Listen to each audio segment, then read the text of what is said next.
अल्हम्दुलिल्लाह इस वक्त जो है ना मैं खमीसा कोट में मौजूद हूँ और यहाँ पे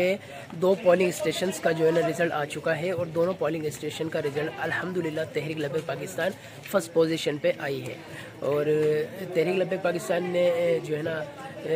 खमीसा कोट जो मेन पीपल्स पार्टी का गढ़ है वहाँ से दो पोलिंग स्टेशन के रिज़ल्ट पे फर्स्ट पोजीशन आई है। मैं दोबारा बता रहा हूँ, अभी यहाँ के जो है ना 3 पोलिंग स्टेशन के जो रिज़ल्ट जो है ना आना बाकी है और वहाँ से भी जो है ना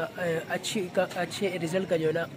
उम्मीद है, वहाँ से भी अच्छा रिज़ल्ट आएगा। बाकी जो रिज़ल्ट आए ना ये बड़े ज़बरदस्त आए कि वहाँ जो पीपल्स पार्टी का बिल्कुल एक समझ लें कि गढ़ है, वहाँ पे गढ़ के अंदर से तहरीक लब्बैक का अगर वहाँ से दोनों पोलिंग स्टेशन पे फर्स्ट आ जाए ना तो इसका मतलब है कि तहरीक लब्बैक पाकिस्तान का जो रिज़ल्ट अभी दिखाई नहीं जा रहा मीडिया के ऊपर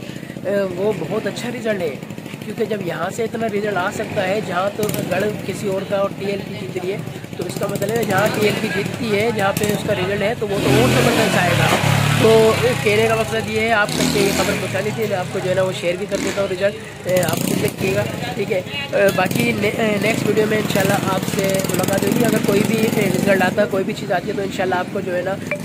मुफ्ती Umar Farooq official YouTube channel से है ना बाखबर रखा जाएगा। आप जो है ना जुड़े रहें और हमारे ऑफिशियल यूट्यूब चैनल को ज़रूर सब्सक्राइब करिएगा और अपनी कीमती राय का इज़हार कमेंट सेक्शन में लाजमी करिएगा। और इंशाल्लाह एक बहुत बड़ी खबर ये भी है कि हमारे अमीर मोहतरम अल्लामा हाफिज़ साद हुसैन रिज़वी भी अटक के जो रिज़ल्ट है अभी तक के 9000 तकरीबन को वोट पड़े हैं और दूसरे को 5000, तो काफ़ी डिफरेंस है और वो फर्स्ट पोजीशन पे अभी चल रहे हैं अभी तक के। तो इंशाल्लाह बहुत बेहतर होगा और कारकुनान हिम्मत नहीं आ रहे, बस अपने जो मरकज़ की तरफ से जो है ना हिदायत जारी हुई है उस पर जो है ना अमल करें और अपने आप को एक्टिव रखें।